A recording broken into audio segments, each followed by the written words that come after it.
مفتاح اسماعیل، مجھ سے بھی کسی نے سوال کیا، ایک جرنلسٹ آئے تھے انٹرویو کرنے، میں نے کہا جی مجھے پتا نہیں، انہوں نے پھر دکھایا کہ جی یہ سٹوری ہے، میں نے کو فون کیا، انہوں نے کہا نہیں جی مجھے کوئی ایسی موصول نہیں ہوئی۔ اور جب ڈار صاحب بیمار ہوئے اور باہر چلے گئے ملک سے، تو پھر مفتاح صاحب کو فائنانس منسٹر بنایا گیا تھا۔ وہ فوج کے کہنے پہ؟ نہیں، بالکل فوج کسی کے کہنے پہ نہیں، ایسی بات میں نے نہیں سنی، یہ کچھ ٹویٹس یا ایسی باتیں ہوتی رہتی ہیں۔ سو ٹویٹس نہیں ہے، آپ تو you talk about tweets as a بڑے کوئی گندی سی چیز ہے، سٹوریز چھپی ہیں اس حوالے سے۔ سٹوریز روز چھپتی ہیں، میں نے ان سے آج پوچھا تھا۔ کن سے؟ مفتاح اسماعیل، مجھ سے بھی کسی نے سوال کیا، ایک جرنلسٹ آئے تھے انٹرویو کرنے، میں نے کہا جی مجھے پتا نہیں، انہوں نے پھر دکھایا کہ جی یہ سٹوری ہے، میں نے کو فون کیا، انہوں نے کہا نہیں جی مجھے کوئی ایسی موصول نہیں ہوئی۔ پارٹی کی لیڈرشپ سے بھی تو آپ پوچھ سکتے ہیں کہ وہ کیا ایسا کوئی فیصلہ کر رہے ہیں؟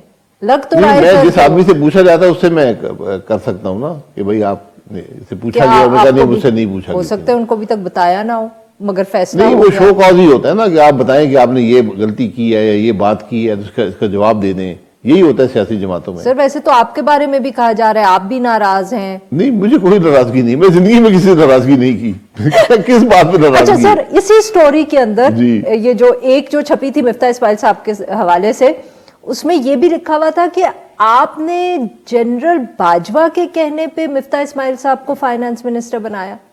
کب؟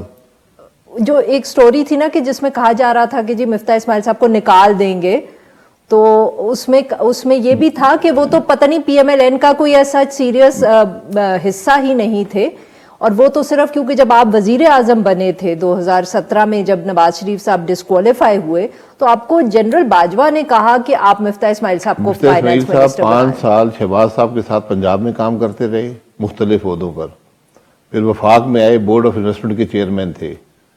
اس کے بعد ان کو جب میں پرائم منسٹر بنا تو ان کو ہم نے کچھ ذمہ داریاں اور دیں، سدرن گیس کے چیئرمین تھے بورڈ کے، اور اس کے بعد جب ڈار صاحب بیمار ہوئے اور باہر چلے گئے ملک سے، تو پھر مفتاح صاحب کو فائنانس منسٹر بنایا گیا تھا۔ وہ فوج کے کہنے پہ؟ نہیں، بالکل فوج کسی کے کہنے پہ نہیں۔